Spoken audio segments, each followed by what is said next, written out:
Our next interview is brought to you by the Fit Warrior brand. The Fit Warrior brand has proudly been serving boxing's next generation since 2016. You've seen Teofimo Lopez rocking the gear. I got a hoodie myself. People give me compliments when I'm walking down the street. Go check them out at ftwrbrand.com. Pick up the best fight gear in the game. And this interview is also brought to you by the eSports Boxing Club. How long have boxing fans been clamoring for a video game? Guess what? We got one, and it's on the way, and we have a trailer that's coming up next. On the other side of the trailer, the baddest man on the planet, Mike Tyson, joins the program. Fight! Bobby Sessions, legend, yeah. Remembering what I was taught, I'm never down for the count. This the fight of my life. This the time of my life. You wanna take my life, better be ready to fight. You wanna take my rights, better be ready to fight. My back against the wall, gotta be ready to fight. Stumble down and fall, gotta get back up and fight. Fight! Fight!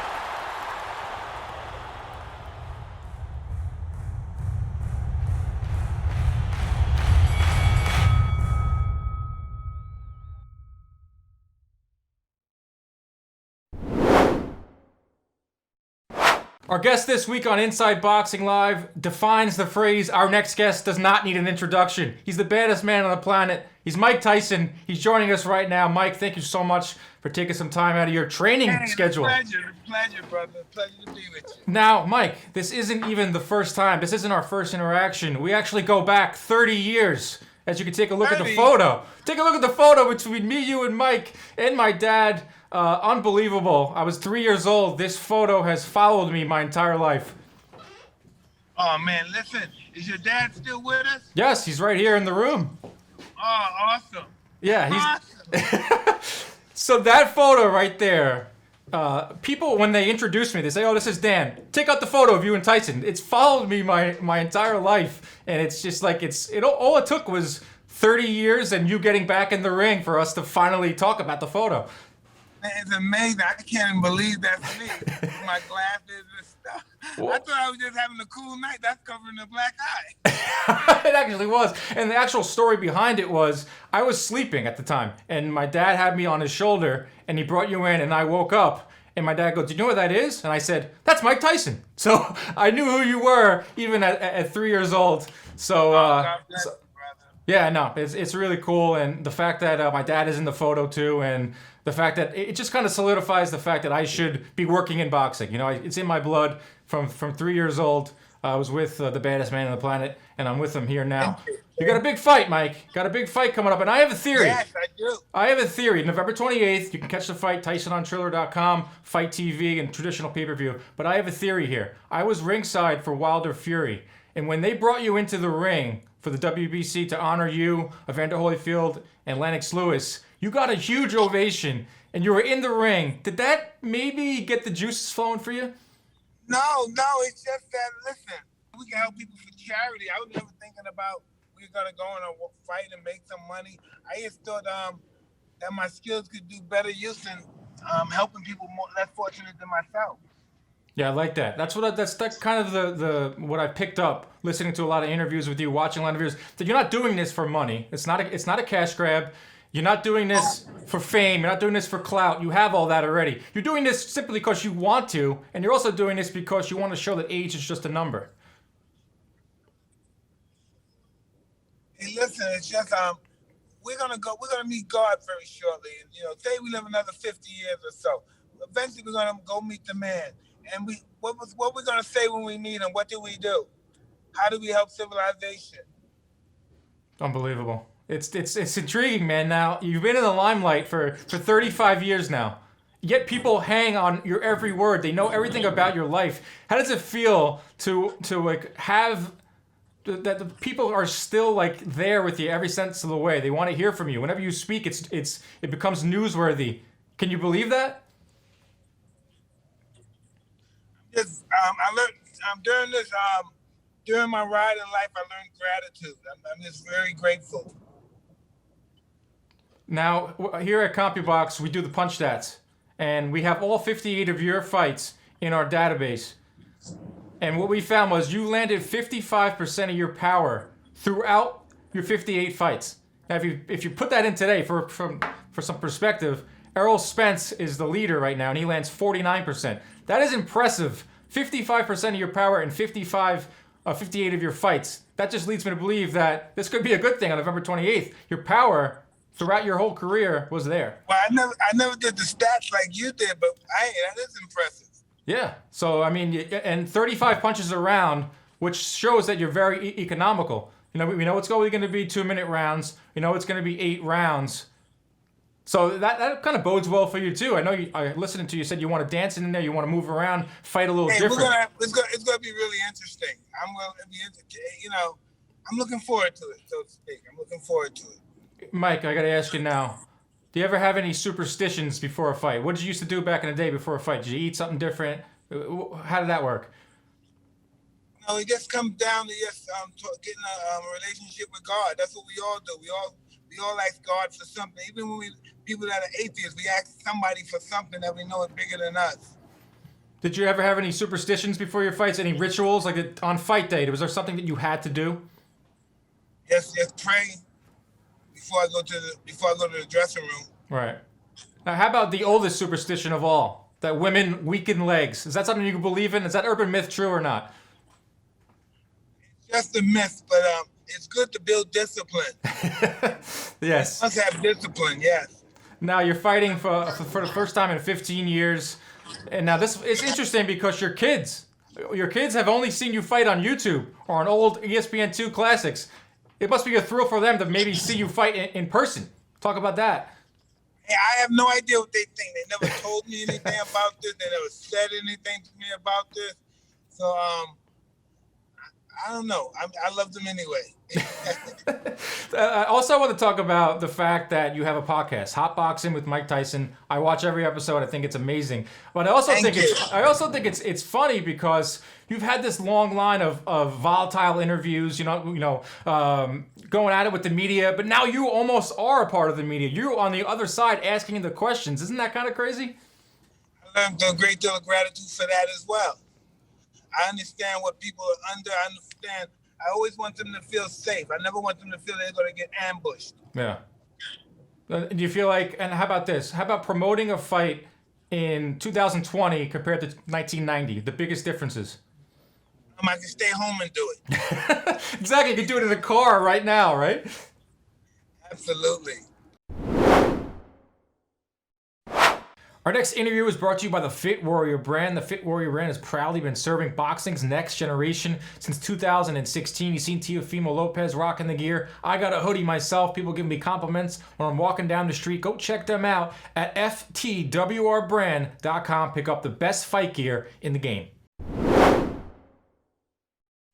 Now, we're talking about the media and the fact that you all are part of the media in a way with your podcast. And Jim Gray is going to be in attendance. He's going to be working the fight. Absolutely. And Jim Gray you and Jim Gray have one of the more memorable and most searched things on YouTube. After a fight, you said that you broke your back and you brought up spinal. Yeah. What's the story with that? We got to get to the bottom of that.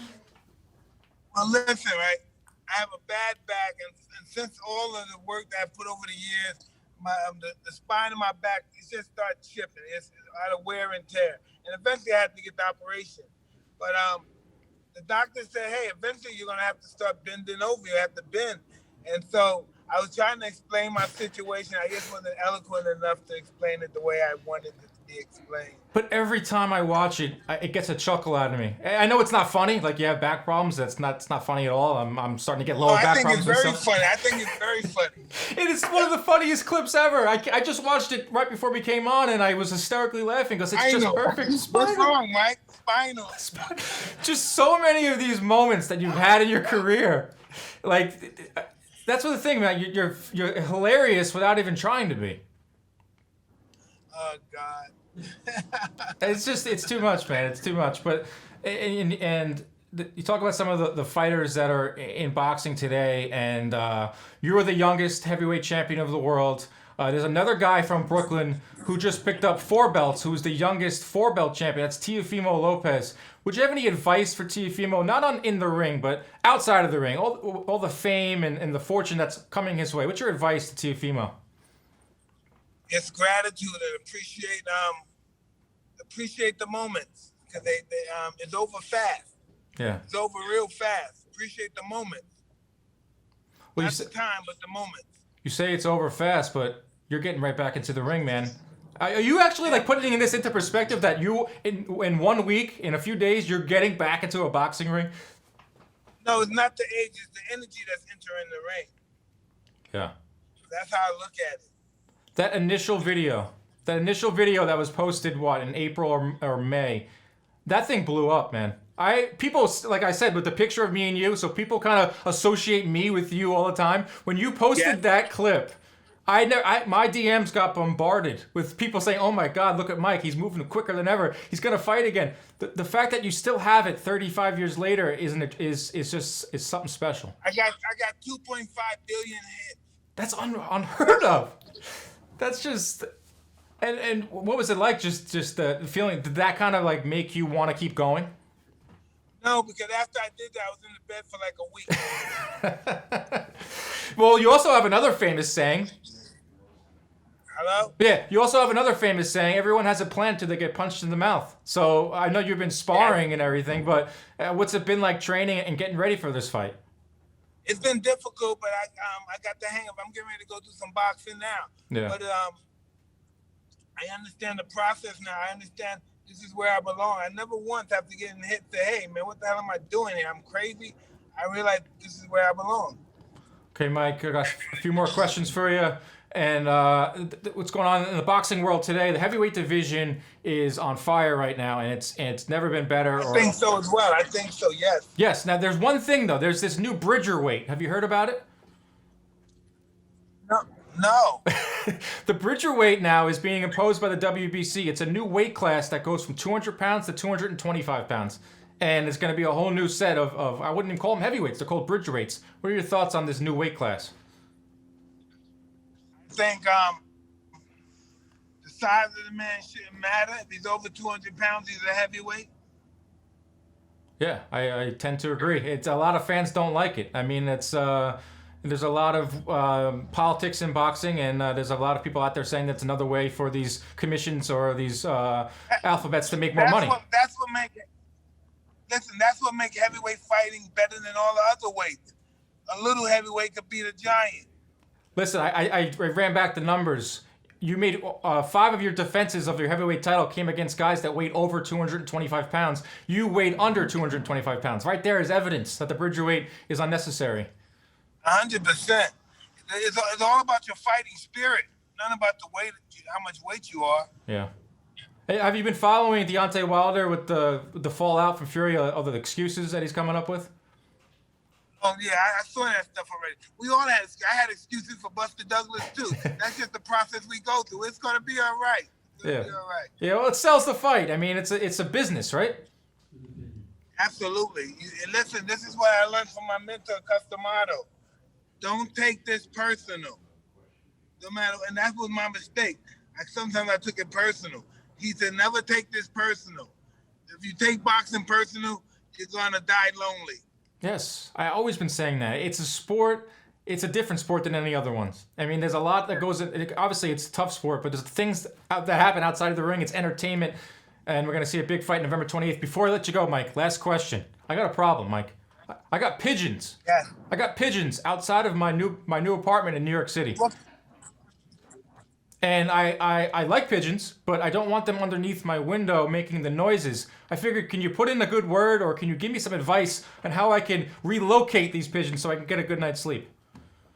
Hey, there's no way you can take them in the city and make their way back. So basically what you're saying is I have to move again? Absolutely. But see, that sound makes me go to sleep.